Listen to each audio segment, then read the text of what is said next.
Hello बच्चों, क्या हाल चाल। बच्चों स्ट्रिंग प्रॉब्लम का सवाल लेके आए, एकदम बढ़िया सवाल है, देखना स्टार्ट करिए। एक 1 kilogram mass is suspended from the ceiling by a rope of length 4 meter.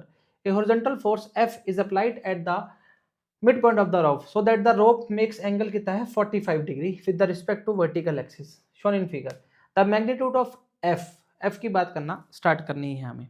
ध्यान रखिए जी, इस सवाल को दो तरीकों से करते हैं। पहला है लामीज थ्योरम, दूसरा है कॉम्पोनेंट। हम दोनों बताते हैं आपको। ये 45 डिग्री है, ये कितना है 90, तो टोटल कितना हो जाएगा ये दोनों मिला के 135 डिग्री। ये 45 है तो ये भी कितना है 45, पूरा कितना है 90, इसलिए ये 45 हो गया। ये कितना है 90 और ये भी कितना है 90। अब देखिए फोर्स F के सामने एंगल कितना बन रहा है, ये 90 है, ये 45 है, ये कितना डिग्री होगा 135, ये पूरा एंगल कितना हो जाएगा 135।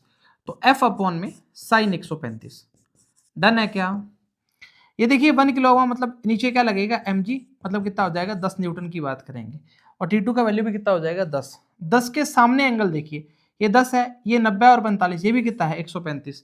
तो लिख देंगे 10 अपॉन में साइन 135 डिग्री, कट जाएगा तो f का वैल्यू कितना आ जाएगा 10। f का वैल्यू 10 आ रहा है, पहला ही ऑप्शन क्या होगा सही होगा। अब हम कंपोनेंट से देखना स्टार्ट करते हैं। देखिए ये T1 है तो ये बनेगा T1 cos 45 डिग्री और ये कितना बनेगा T1 sin 45 डिग्री। ये कितना आ जाएगा 10, जो कि T2 की वैल्यू है। तो T1 cos 45 किसको बैलेंस करेगा, T1 cos 45 किसको बैलेंस कर रहा है 10 को, मतलब T1 का वैल्यू कितना आ जाएगा 10√2। काहे cos 45 की वैल्यू कितने थे 1/√2। अब देखिए T1 sin 45 किसको बैलेंस कर रहा है, F को बैलेंस कर रहा है। तो T1 की वैल्यू कितनी है 10√2, साइन 45 की 1/√2 बराबर में F, √2 से √2 कट गया, तो F की वैल्यू अभी भी कितनी आई है 10 आई है। ऑप्शन नंबर पहला ही क्या होगा सही होगा।